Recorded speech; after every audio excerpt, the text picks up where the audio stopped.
Welcome to news alerts. ఏపీలో కొత్త ప్రభుత్వం రాగానే పలు కీలక పదవుల్లో ఉన్నవారు తప్పుకోవడమో లేక కొత్త ప్రభుత్వమే వారిని సాగనంపడమో జరుగుతోంది.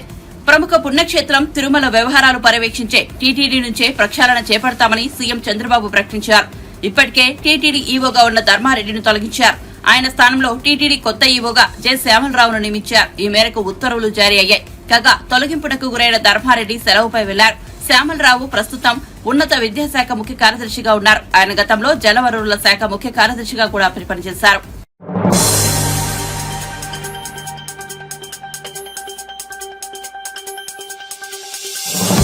ధర్మర్ పోర్టల్ ప్రక్షాళన దిశగా చర్యలు చేపట్టినట్లు మంత్రి పొంగులేటి శ్రీనివాసరెడ్డి తెలిపారు. గత టీఆర్ఎస్ ప్రభుత్వం తీసుకొచ్చిన ఈ పోర్టల్ వల్ల లక్షలాది కుటుంబాలు భూ సమస్యలను ఎదుర్కొంటున్నాయని, ఎన్నో కుటుంబాలు చిన్నాభిన్నం అయ్యాయన్నారు. శుక్రవారం నాడు ఆయన ధరణి కమిటీ సభ్యులతో సమావేశమయ్యారు.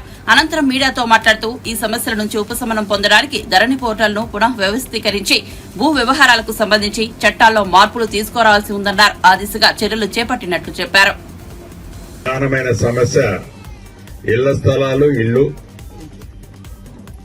ఈ రెండింటికి మంత్రిని నేనే, చేయగలిగేది నేనే. కాబట్టి గౌరవ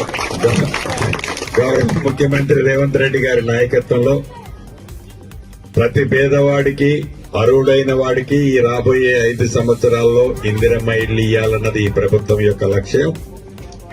కానీ పాలేరు నియోజకవర్గం నా సొంత ఊరు, నా సొంత ఇల్లు కాబట్టి రాబోయే 3 సంవత్సరాల లోపే ప్రతి పేదవాడికి, అర్హుడైన వాడికి ఇళ్ల స్థలం ఇచ్చే బాధ్యత నాదే. రాబోయే కొద్ది రోజుల్లోనే మొదటి విడతగా కొన్ని ఇళ్లు ఇస్తున్నాను. పేదవాళ్లలో బహుపేదవాళ్లు ముందు కట్టుకోండి.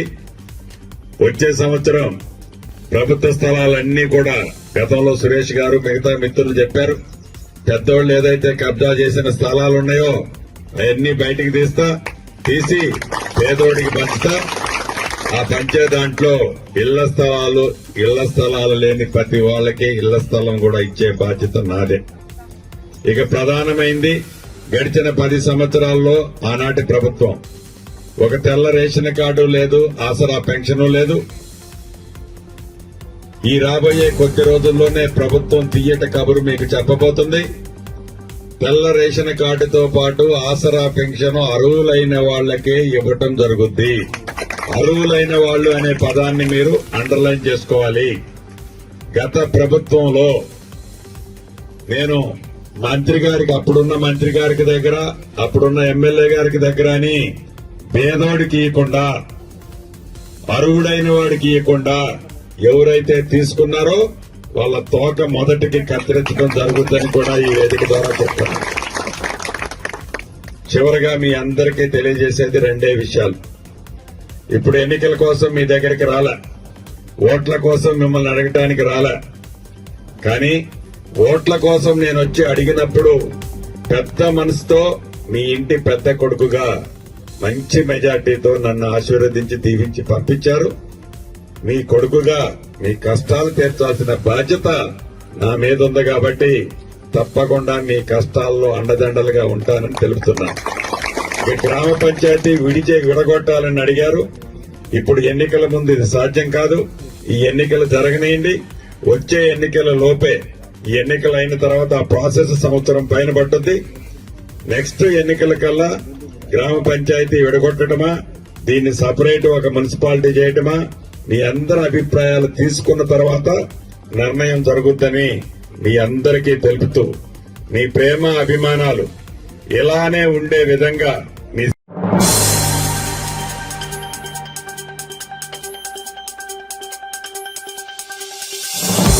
సచివాలయంలో 5వ బ్లాక్ లో గృహ నిర్మాణం, సమాచార శాఖ మంత్రి కొలుసు పార్థసారథి బాధ్యతలు స్వీకరించారు. అధికారులు, పండితుల సమక్షంలో మంత్రి పార్థసారథి బాధ్యతలు స్వీకరిస్తూ సంతకం చేశారు. చేపట్టిన విషయం తెలిసిందే. ప్రభుత్వాలు మొత్తం 20,62,000 ఇల్లు శాంక్షన్ అయితే గత ప్రభుత్వ హయాంలో వాళ్ళు కేవలం 6.8 లక్షలు మాత్రమే పూర్తి చేయగలిగారు. మిగతా 13.8 లక్షలు పూర్తి చేయలేక బెనిఫిషరీస్కి లబ్ధి జరగకుండా మరి మిగిలిపోయిన విషయాన్ని మీ దృష్టికి తీసుకొస్తా ఉన్నాను. మరి తప్పుకోకుండా వీటన్నిటినీ కూడా చంద్రబాబు నాయుడు గారి నాయకత్వంలోని ప్రభుత్వం వీటన్నిటిని కూడా పూర్తి చేయడానికి చిత్తశుద్ధితో కృషి చేసి దానికి కావాల్సిన నిధుల్ని కేంద్ర ప్రభుత్వం నుంచి కానివ్వండి, స్టేట్ ప్రభుత్వం నుంచి కానివ్వండి సమకూర్చుకుని బెనిఫిషరీస్కి లబ్ధి చేకూరేట్టు తగు చర్యలు తీసుకుంటామని చెప్పేసి మనం చేస్తామని నేను. మరి ఈ కాలనీస్లో ఇన్ఫ్రాస్ట్రక్చర్ ఏర్పాటు చేయడానికి మరి జేజేఎం కానివ్వండి, లేదా అమృత్ కేంద్ర ప్రభుత్వ స్కీమ్స్ ఏదైతే ఉన్నాయో అమృత్ స్కీమ్స్, ఆ స్కీమ్స్లో అర్బన్ గృహ నిర్మాణానికి, అదేవిధంగా ఎన్ఆర్జీఎస్ కింద రూరల్ గృహ నిర్మాణానికి నిధులు తీసుకొచ్చుకునే అవకాశం ఉంది. కాబట్టి ఎక్కువగా పనిచేసి, ఎక్కువగా అభివృద్ధి చేసి, ఎక్కువగా నిధుల్ని రాబట్టడానికి కేంద్ర ప్రభుత్వం నుంచి మరి మేమంతా కూడా హౌసింగ్ డిపార్ట్మెంట్ అంతా కూడా ప్రయత్నం చేస్తామని చెప్పేసి మనం చేస్తామని నేను. మరి క్షేత్రస్థాయిలో లబ్ధిదారులకు ఉన్న సమస్యల్ని పరిష్కరించడానికి, వాళ్ళకి రకరకాల సమస్యలు, ఏదో మెటీరియల్ సక్రమంగా అందట్లేదనో, లేకపోతే లేఅవుట్లు స్థలాన్ని కేటాయించినా కూడా మాకు స్థలాన్ని చూపించలేదనో, రకరకాల సమస్యలతో మరి ఈ స్కీమ్ కొంత కుంటుపడిన గత ప్రభుత్వం పర్యవేక్షణ, ఎఫెక్టివ్ పర్యవేక్షణ లేకపోవడం మూలంగా కొంత కుంటుపడిందనే అభిప్రాయం ప్రజల్లో ఉంది. అటువంటి అభిప్రాయం లేకోకుండా లబ్ధిదారులకు ఉన్న సమస్యలన్నింటినీ పరిష్కరించే ప్రభుత్వం తరపు నుంచి ఏదేది చేయాలో వాటన్నిటిని కూడా సక్రమంగా అందుతున్నాయా లేదా టైమ్లీ మేమంతా రివ్యూ చేసుకుంటూ లబ్ధిదారుడికి మేలు జరిగే విధంగా, అదేవిధంగా ఈ స్కీమ్స్లో ఇంకా ఏదైనా ఇంప్రూవైజేషన్ చేసి ఇంకా మెరుగైన పద్ధతులు ఏదైనా అవలంబిస్తాం మూలంగా లబ్ధిదారులకి ఎక్కువగా మేలు చేకూరుతుందని చెప్పేసి కూడా ఆలోచించేస్తున్నామని చెప్పేసి మనం చేస్తాను. మరి చంద్రబాబు నాయుడు గారి నాయకత్వంలో దీని మీద సమీక్ష చేసి ఇంకా ఈ హౌసింగ్ డిపార్ట్మెంట్లో ఎటువంటి నిర్ణయాలు తీసుకోవచ్చు, అయితే నిర్మాణంలో ఏ విధంగా ఇంప్రూవ్ చేయొచ్చు, ఇవన్నీ కూడా కూలంకషంగా ముఖ్యమంత్రి గారితో చర్చించి తగు చర్యలు తీసుకుని లబ్ధిదారులకి ఎక్కువగా మేలు జరిగేటట్టు చేస్తామని చెప్పేసి మనం చేస్తాం. మరి మరొక్కసారి చంద్రబాబు నాయుడు గారికి, పవన్ కళ్యాణ్ గారికి, మోడీ గారికి, లోకేష్ గారికి ధన్యవాదాలు తెలియజేస్తాం. మీడియా వాళ్ళకి ఇక గురించి గతంలో కూడా పెండింగ్ ఉంది, గత ప్రభుత్వం పెండింగ్ చేసింది. తప్పకుండా ఇప్పుడే కదా తీసుకుంటే ఛార్జ్, ఇప్పుడే తీసుకున్నాం. తప్పకుండా చర్చించి తగు నిర్ణయాలు తీసుకుంటాం. ఓకే,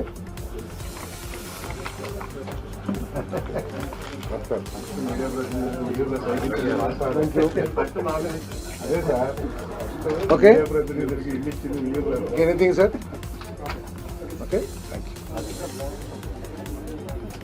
సో మా డిపార్ట్మెంట్ అధికారులందరి సహకారం కూడా కోరుతా ఉన్నాను. ఐఎన్పిఆర్ అధికారులు కానివ్వండి, హౌసింగ్ డిపార్ట్మెంట్ అధికారులు సహకారం కోరుతూ అందరం కలిసి ప్రభుత్వానికి మంచి పేరు వచ్చే విధంగా, లబ్ధిదారులకి మేలు చేకూరే విధంగా తగు చర్యలు తీసుకుందామని చెప్పేసి మా డిపార్ట్మెంట్ అందరినీ కూడా కోరుతా ఉన్నాను. అదేవిధంగా డిపార్ట్మెంట్ వారికి ఏదైనా సమస్య ఉన్నా కూడా ముఖ్యమంత్రి గారితో మాట్లాడి వాటిని కూడా పరిష్కరించడానికి నేను ప్రయత్నం చేస్తానని చెప్పేసి కూడా ఈ సందర్భంగా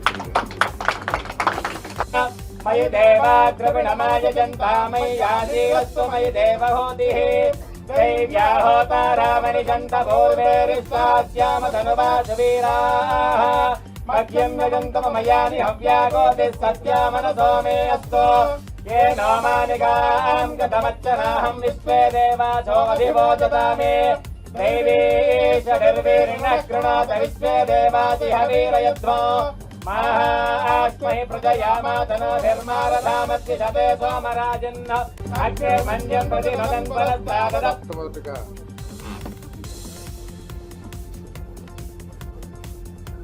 మంత్రి బాధ్యతలు అప్పచెప్పిన మా ప్రియతమ నాయకుడు చంద్రబాబు నాయుడు గారికి,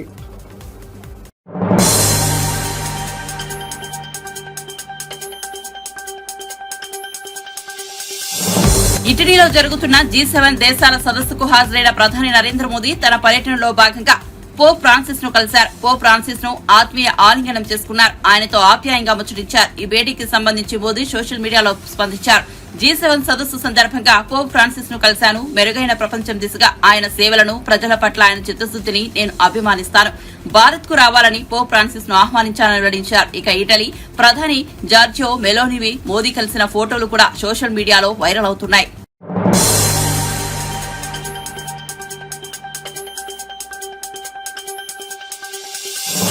మాజీ మంత్రి బీఆర్ఎస్ వర్కింగ్ ప్రెసిడెంట్ కేటీఆర్ కు హైకోర్టు నోటీసులు జారీ చేసింది. కేటీఆర్ ఎన్నికల అఫిడవిట్లపై హైకోర్టులో పిటిషన్లు దాఖలయ్యాయి. కాంగ్రెస్ నాయకుడు కేకే మహేందర్ రెడ్డి, లగసిట్టి శ్రీనివాసులు హైకోర్టులో పిటిషన్ దాఖలు చేశారు. ఎన్నికల అఫిడవిట్ లో కేటీఆర్ తప్పుడు సమాచారం ఇచ్చారని ఆ పిటిషన్ లో పేర్కొన్నారు. వీటిపై జస్టిస్ నామవరపు రాజేశ్వరరావు విచారణ చేపట్టారు. కేటీఆర్ రాష్ట్ర ఎన్నికల ప్రధాన అధికారి సిరిసిల్ల రిటర్నింగ్ ఆఫీసర్ కు నోటీసులు జారీ చేశారు. 4 వారాల్లో కౌంటర్ దాఖలు చేయాలని ఆదేశించారు.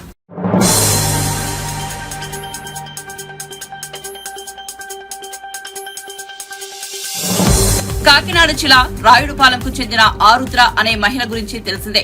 కదల్లేని స్థితిలో వీల్ చైర్ కే పరిమితమైన తన కుమార్తె కోసం ఆరుద్ర పడిన తపన రాష్ట్ర ప్రజలందరినీ కలిచివేసింది.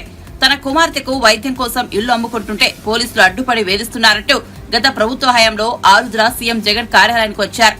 పోలీసులపై చర్యలు తీసుకోవాలని కోరారు. తనకు అక్కడ న్యాయం జరగలేదంటూ చేయి కోసుకుని ఆత్మహత్యకు ప్రయత్నించారు. ఇప్పుడు ప్రభుత్వం మారింది. టీడీపీ అధినేత చంద్రబాబు ముఖ్యమంత్రిగా కూటమి రాష్ట్రంలో అధికారం చేపట్టింది. ఈ నేపథ్యంలో ఆరుద్ర తన కుమార్తె సాయి లక్ష్మీచంద్ర సహా అమరావతికి వచ్చారు. తనను కలవడానికి ఆరుద్ర ప్రయత్నించిందని తెలుసుకున్న చంద్రబాబు ఆమెను సచివాలయానికి పిలిపించి మాట్లాడారు.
మంత్రులకు శాఖల కేటాయింపులో భాగంగా కింజరపు అచ్చెన్నాయుడికి వ్యవసాయ శాఖ అప్పగించారు. దీనిపై అచ్చెన్నాయుడు స్పందించారు.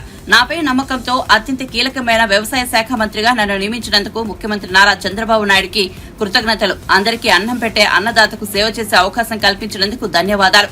చంద్రబాబు నాయుడు గారు నాకు అప్పగించిన బాధ్యతను అంతఃకరణ శుద్ధితో నిర్వహించి ప్రతిక్షణం రైతన్నల సంక్షేమానికి, రాష్ట్ర వ్యవసాయ అభివృద్ధికి పాటుపడతానని తెలిపారు.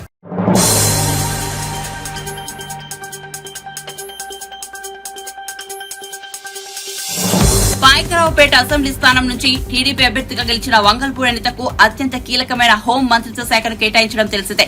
దీనిపై అనిత స్పందించారు. తనకు హోంశాఖ అప్పగించిన నేపథ్యంలో ముఖ్యమంత్రి Chandrababu, deputy CM Pawan Kalyan, party జాతీయ ప్రధాన కార్యదర్శి నారా లోకేష్, ఎన్డీఏ నేతలకు కృతజ్ఞతలు తెలుపుకుంటున్నారని వెల్లడించారు. రాష్ట్ర పోలీసు వ్యవస్థలో మార్పు తీసుకొస్తామని అనిత చెప్పారు. కొంతమంది పోలీసు అధికారులు పద్ధతి మార్చుకోవాలని హితవు పలికారు. మార్పు రాకపోతే తామే మార్చుతామని హెచ్చరించారు. మాచర్లలో చంద్రయ్య హత్య వంటి కేసులను రీఓపెన్ చేసి పూర్తి స్థాయిలో దర్యాప్తు చేస్తామని వంగల్పూడి అనిత స్పష్టం చేశారు. టీడీపీ కార్యకర్తలు, నేతలు గత 5 ఏళ్లుగా తీవ్ర ఇబ్బందులు ఎదుర్కొన్నారని, అక్రమ కేసులపై సమీక్ష జరుగుతోందని అన్నారు.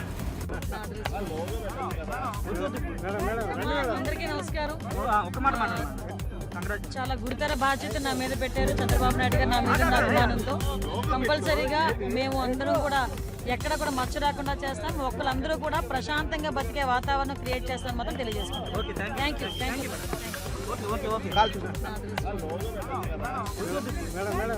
అందరికీ నమస్కారం. చాలా గురుతర బాధ్యత నా మీద పెట్టారు చంద్రబాబు నాయుడు గారు నా మీద ఉన్న అభిమానంతో. కంపల్సరీగా మేము అందరం కూడా ఎక్కడ కూడా మచ్చ రాకుండా చేస్తాం. ఒక్కరందరూ కూడా ప్రశాంతంగా బతికే వాతావరణం క్రియేట్ చేస్తామని మాత్రం తెలియజేస్తాం. Thank you.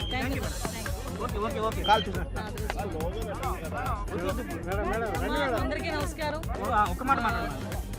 చాలా గురుతర బాధ్యత నా మీద పెట్టారు చంద్రబాబు నాయుడు గారు నా మీద ఉన్న అభిమానంతో. కంపల్సరీగా మేము అందరం కూడా ఎక్కడ కూడా మచ్చ రాకుండా చేస్తాం. ఒక్కరందరూ కూడా ప్రశాంతంగా బతికే వాతావరణం క్రియేట్ చేస్తామని మాత్రం తెలియజేస్తాం. Thank you.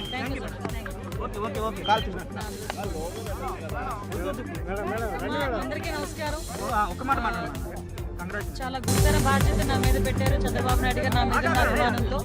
కంపల్సరీగా మేము అందరం కూడా ఎక్కడ కూడా మచ్చ రాకుండా చేస్తాం. ఒక్కరందరూ కూడా ప్రశాంతంగా బతికే వాతావరణం క్రియేట్ చేస్తామని మాత్రం తెలియజేస్తాం. Thank you.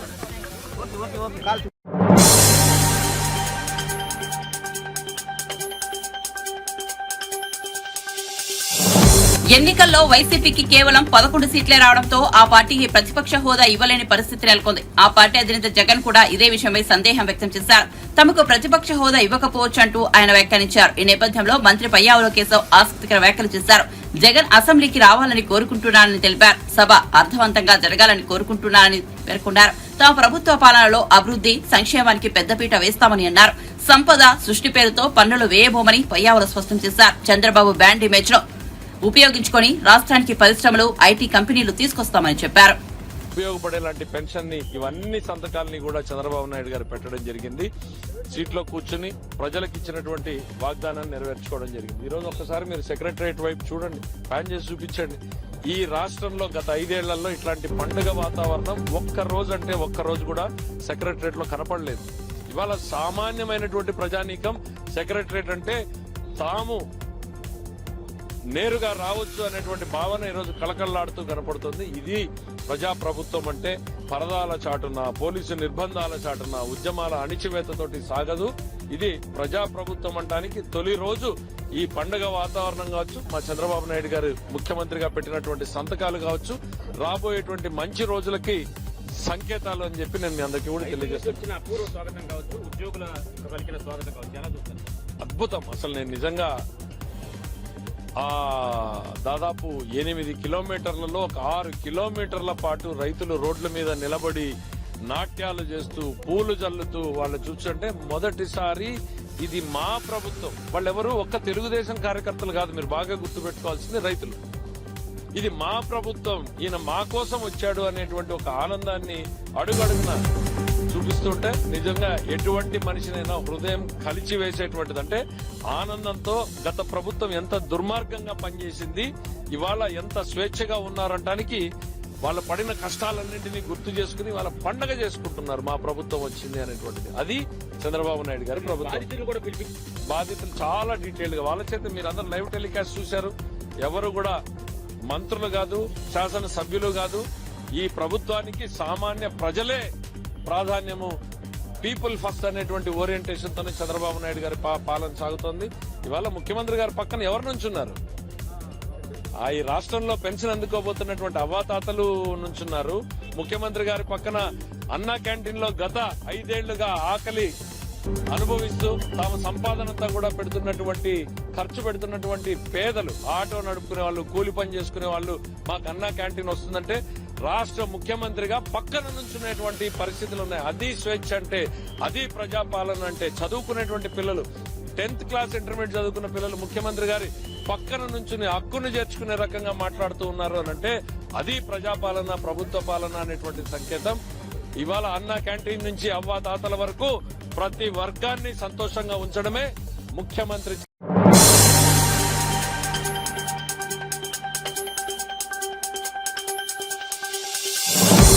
వైసీపీ నేతలు ఇప్పుడిప్పుడే ఓటమి తాలూకు దిగ్భ్రాంతి నుంచి బయటకు వస్తున్నారు. కానీ జగన్ సహా వైసీపీ నేతలందరిది ఒకటే మాట, ప్రజలకు మేం చేసిన మంచి ఏమైపోయిందంటూ ఆవేదన వ్యక్తం చేస్తున్నారు. తాజాగా మాజీ మంత్రి రోజా కూడా స్పందించారు.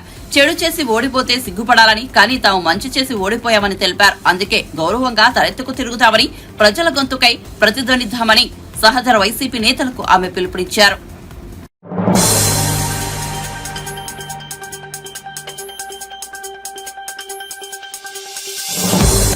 టీడీపీ సీనియర్ నేత రాజమండ్రి రూరల్ ఎమ్మెల్యే గోరంట్ల బుచ్చయ్య చౌదరి మీడియాతో మాట్లాడారు. మళ్లీ ప్రజల్లోకి రావాలని జగన్ నిర్ణయం తీసుకోవడం పట్ల వ్యంగ్యం ప్రదర్శించారు.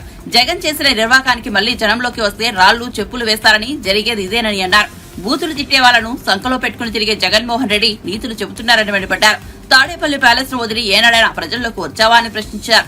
5 ఏళ్ల తర్వాత చెంచల్గూడ జైల్లో ఉంటాడో, రాజమండ్రి సెంట్రల్ జైల్లో ఉంటాడో తెలియదు అని ఎద్దేవా చేశారు. నాడు తండ్రిని అడ్డం పెట్టుకుని దోచుకున్నది కొంతే, ఈ 5 ఏళ్లలో అంతకు 10 రెట్లు ఎక్కువ దోచుకున్నాడని గోరంట్ల ఆరోపించారు. జైల్లో ఉంటాడు, వీటన్నిటిపై సమగ్ర విచారణ జరుగుతుందని, దోషులకు శిక్ష తప్పదని హెచ్చరించారు. హత్య రాజకీయాలు, దోపిడీకి పాల్పడిన జగన్ శిక్షకు అర్హుడు అని స్పష్టం చేశారు. ఇది మా తాగిద్దారు అనుకుంటే ఏం జరిగిందో జగన్మోహన్ రెడ్డిని అలా ఎమ్మెల్యేని ఎంపీని చూసాం. పదవి శాశ్వతం కాదు, 5 సంవత్సరాలకు ఒకసారి అధికారం ఇస్తారు. 5 సంవత్సరాలు గౌరవంగా ఉంటే మరోసారి అవకాశం ఇస్తారు.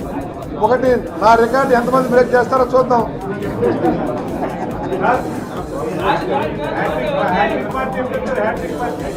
కూర్చుందాం.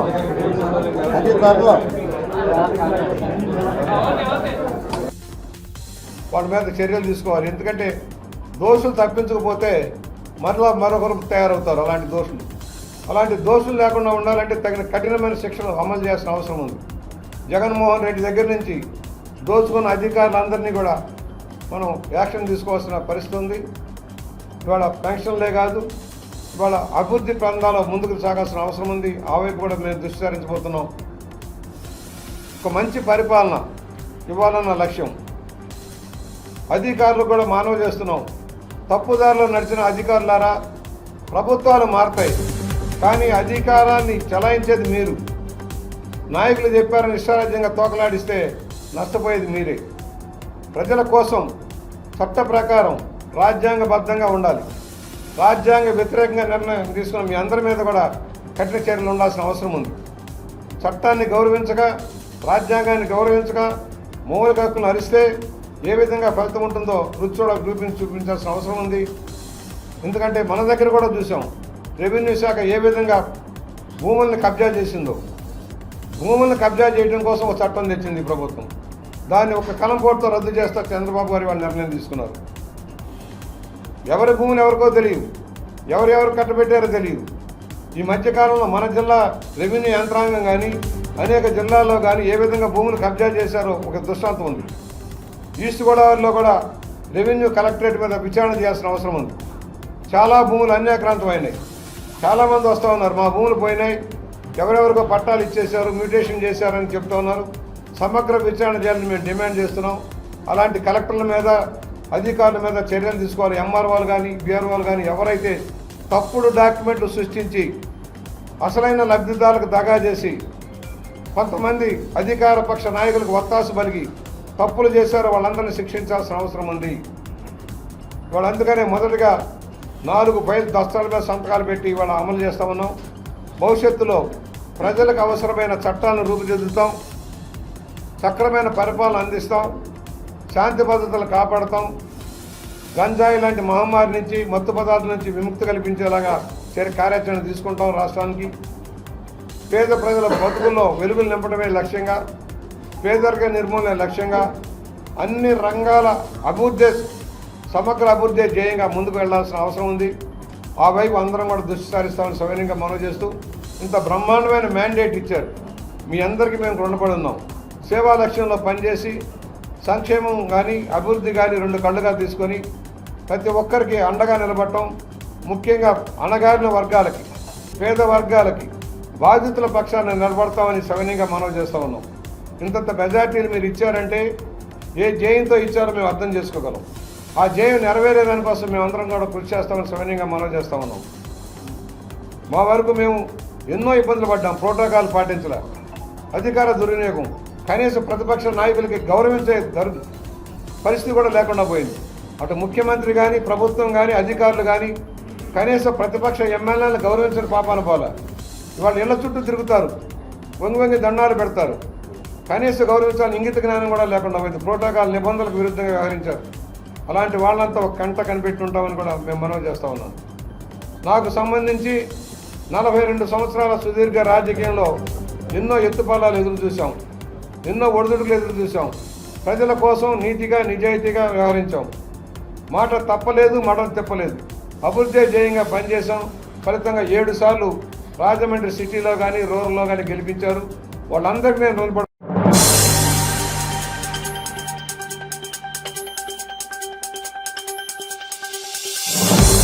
మంత్రులుగా శాఖలు పొందిన కొంతమంది ముఖ్యమంత్రి చంద్రబాబును సచివాలయంలో మర్యాదపూర్వకంగా కలిశారు. తెలుగుదేశం సీనియర్ నేతలు చంద్రబాబుతో భేటీ అయ్యారు. మంత్రివర్గం కూర్పు చేసిన విధానాన్ని చంద్రబాబు వారికి వివరించారు. మంత్రివర్గంలో చోటు దక్కని వారి సేవలు వేరే రూపంలో వినియోగించుకుంటామని సీఎం స్పష్టం చేశారు. తమకు కేటాయించిన శాఖలపై మంత్రులు అనిత, నిమ్మల, సత్యకుమార్ సీఎంను కలిసి సంతోషం వ్యక్తం చేశారు. హోంశాఖ కేటాయించినందుకు అనిత ప్రత్యేక ధన్యవాదాలు తెలిపారు. సమర్థవంతంగా పనిచేయాలని మంత్రులకు చంద్రబాబు సూచించారు. యనమల, అయ్యన్న, ధూళిపాల, నక్క ఆనందబాబు చంద్రబాబును కలిశారు. జగన్ రాష్ట్రాన్ని ధ్వంసం చేశారు కాబట్టే ప్రజలు మార్పు కోరుకున్నారని మాజీ మంత్రి యనమల రామకృష్ణుడు అన్నారు. ఆ ప్రభుత్వం కనుక 4 కాలాల పాటు ఉంటుంది. ఇది నేను 2007 సంవత్సరంలో ఫస్ట్గా మహానాడులో చెప్పాను నా స్పీచ్లో. తర్వాత 2009లో కూడా చెప్పాను. అందుకనే యంగర్ జనరేషన్కి అవకాశాలు వచ్చింది ఈ క్యాబినెట్లో. ఆ యంగర్ జనరేషన్కి అవకాశాలు ఇవ్వడానికి అందరూ కూడా వెల్కమ్ చేయవలసినటువంటి సందర్భం. అంతే ఈ యంగర్ జనరేషను కమిట్మెంట్ తోటి, అదేవిధంగా ఒక చిత్తశుద్ధితోటి పనిచేయవలసినటువంటి బాధ్యత కూడా ఉంది. ఆనాడు నేను 29 సంవత్సరాలు ఉన్నప్పుడు ఎన్టీ రామారావు గారు మాకు అవకాశం ఇచ్చారు. సో చిత్తశుద్ధితోటి, లాయల్టీతోటి పనిచేస్తే, కమిట్మెంట్ తోటి పనిచేస్తే ఎవరన్నా 4 కాలాల పాటు నాయకుడిగా ఉండటానికి అవకాశం ఉంటుంది. అంచేత ఈ ఏదైతే క్యాబినెట్ కూర్పు ఉందో ఆ కూర్పు తప్పకుండా 100% బ్రహ్మాండంగా ఉంది. వెల్కమ్ చేస్తున్నాం కూడా అందరం కూడా. అంచేత సీనియర్స్ అనేటువంటిది నేను చెప్పాను, మీరు ఒకసారి ఆ రోజు పేపర్లు చూస్తే తెలుస్తుంది. సీనియర్స్ అనేటువంటిది పార్టీకి ఉపయోగపడాలి. అదేవిధంగా మిగతా వాళ్ళకి, కింద వాళ్ళకి అకామిడేట్ చేయాలి. కింద వాళ్ళకి అకామిడేట్ చేస్తే యంగర్ జనరేషన్ పైకి రావడానికి అవకాశం ఉంటుంది. మన ఫ్యామిలీ అయినా అంతే. కింద వాళ్ళకి మనం సంపాదించినప్పుడు మన కింద వాళ్ళకి, మన కొడుకు కూతురుకు అవకాశం ఇస్తే వాళ్ళు వస్తారు. అంచేత ఏంటంటే ఎప్పటికప్పుడు పాత నీరు ప్రక్కడికి పోదు ఎప్పుడు కూడా. పాత నీరు కొత్త నీరు కలుస్తూనే ఉంటాయి. ఆ కలయిక అనేది ఎప్పుడు ఉంటుంది. ఈ కలయికే ఈ రాష్ట్రానికి ఉపయోగించుకోవడానికి ఉపయోగపడుతుంది. అంచేతే ఏదైతే క్యాబినెట్లో మోర్ దాన్ 50% యూత్కి ఇచ్చారో దాన్ని వెల్కమ్ ఆస్పెక్ట్ తప్ప మరొకటి కాదు. నేను ఇప్పుడే సీఎం గారితో కూడా మాట్లాడొచ్చాం కొన్ని విషయాలు. అవన్నీ కూడా త్వరలో అమలు చేస్తాం. ఎంచేతంటే మేము ప్రజలు మార్పు కోరుకున్నారు. మార్పు తగ్గట్టుగా మేము మార్పు చేస్తామని మేము హామీలు ఇచ్చాం. ఆ మార్పు భవిష్యత్తులో జరగాలి. అదేవిధంగా ఒక క్యాబినెట్ కాకుండా మొత్తం పార్టీ యంత్రాంగం అంతా కూడా చిత్తశుద్ధితో పనిచేసి ఏదైతే ప్రజలు ఆశ పెట్టుకున్నారో రాష్ట్రానికి చేయవలసిన కార్యక్రమాలు ఇవన్నీ చేయవలసిందే ప్రతి ఒక్కరు కూడా పార్టీలో ఉన్నటువంటి వాళ్ళు. అదేవిధంగా కూటమి యొక్క బాధ్యత. ఎవరు మాజీ ముఖ్యమంత్రి 5 ఏళ్ల పాటు కళ్ళు మూసుకున్నాం, ఈ 5 ఏళ్ళు కూడా కళ్ళు మూసుకున్నాం. ఎన్ని రోజులు కళ్ళు మూసుకో 30 సంవత్సరాలు నేను ఉంటానన్నాడు. 30 సంవత్సరాలు 5 సంవత్సరాల్లో ప్రజలు కళ్ళు మూసేశారు. ఆ కళ్ళు ఎప్పుడు తెరుస్తారో తెలీదు. ప్రజాస్వామ్యంలో ప్రజల ఇష్టం. ఆయన సరిగ్గా చేసుకోలేకపోయాడు కాబట్టి కళ్ళు మూసేశారు. 30 సంవత్సరాలు ఉంటానని గర్వం పడికినటువంటి వ్యక్తి 5 సంవత్సరాలు ఎందుకు పోయాడు అంటే ఈ రాష్ట్రాన్ని ధ్వంసం చేశాడు కాబట్టి, రాష్ట్ర ప్రజలకు అన్యాయం చేశాడు కాబట్టి మార్పు కోరుకున్నారు. ఈ మార్పును మేము సరిగ్గా ఉపయోగించుకుని ప్రజలకి, రాష్ట్రానికి ఉపయోగపడితే పర్మనెంట్గా ఉండడానికి అవకాశం ఉంది. గతంలో పోలిస్తే ఆర్థిక విధానం 5 ఏళ్లలో చాలా భారీగా తప్పుదోవ పట్టింది అనేది అందరికీ అర్థమవుతుంది. ఇప్పుడు జగన్మోహన్ రెడ్డి 5 సంవత్సరాల్లో దాదాపు క్రైసిస్ క్రియేట్ చేశారు. ఎకానమీ క్రైసిస్ కాదు, ఫైనాన్షియల్ క్రైసిస్ కాదు, అదేవిధంగా అనేక రకాల డెవలప్మెంట్ లేకుండా చేశారు. చేత మెయిన్గా ఏంటంటే ఫైనాన్షియల్ క్రైసిస్ ఉంది ఇప్పుడు, అదేవిధంగా ఎకానమీ క్రైసిస్లో ఉంది. ఈ రెండును కూడా తట్టుకోవాల్సినటువంటి బాధ్యత ఉంది. అంచేత కొంత టైం పట్టినప్పుడు కూడా చంద్రబాబు నాయుడు గారు సమర్థుడు కాబట్టి ఆయన ఫైనాన్స్ మినిస్టర్ చేశాడు. అదేవిధంగా ముఖ్యమంత్రి చాలా సంవత్సరాలు చేస్తారు, అనుభవం ఉన్నటువంటి నాయకుడు కాబట్టి మేజర్ క్రైసిస్ ఈ రెండు ఏవైతే ఉన్నాయో ఈ క్రైసిస్ నుంచి బయటకు రావడం అంత పెద్ద ఇష్యూ ఏం కాదు. అదేవిధంగా మనం చేయవలసింది ఏంటంటే వెల్ఫేర్ కార్యక్రమాలు ఆల్రెడీ అనౌన్స్ చేశారు 5 కూడా మనం వెల్కమ్ చేస్తున్నాం. దీంతో పాటు ఏంటంటే డెవలప్మెంట్ జరగాలి. డెవలప్మెంట్ జరగకపోతే మీకు దాదాపు ఈనాడు ప్రపంచంలో 24 దేశాల్లో ఎలక్షన్ జరుగుతున్నాయి. ఎప్పుడు కూడా ఎలక్షన్లో అన్ని విషయాలతో పాటు గవర్నెన్స్ కూడా ఒక ఇష్యూ అయింది. బ్యాడ్ గవర్నెన్స్, వర్స్ట్ గవర్నెన్స్ తిప్పికొట్టిన దేశాలు చాలా ఉన్నాయి. అదేవిధంగా ఈ రోజున ఏంటంటే మన రాష్ట్రంలో కూడా ఈ వరస్ట్ గవర్నెన్స్ తిప్పికొట్టి ఒక మంచి గవర్నమెంట్ రావాలని ఎన్నుకున్నప్పుడు ఆ మంచి గవర్నమెంట్ యొక్క బాధ్యత ఈ రాష్ట్రాన్ని బాగు చేసేటువంటి బాధ్యత, అదేవిధంగా రాష్ట్ర ప్రజలకు న్యాయం చేకూర్చేటువంటి బాధ్యత ఈ కొత్త ప్రభుత్వం మీద ఉంటుంది. కాబట్టి వీళ్ళంతా కూడా కష్టపడి పనిచేయాలి. అందులోకి అనుభవం కలిగినటువంటి నాయకుడు చంద్రబాబు నాయుడు గారు ఆయన సారథ్యంలో తప్పకుండా ఈ రాష్ట్రానికి న్యాయం జరుగుతుంది.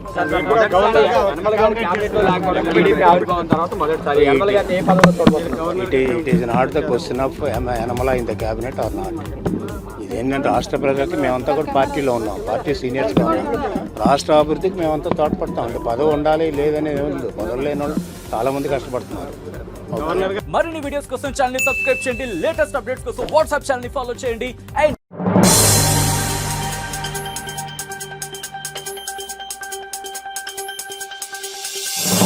తిరుపతి జిల్లాలోని శ్రీ కాళహస్తీశ్వర ఆలయాన్ని ప్రముఖ సినీ నటుడు సాయి కుమార్ కుటుంబ సభ్యులతో కలిసి దర్శించుకున్నారు.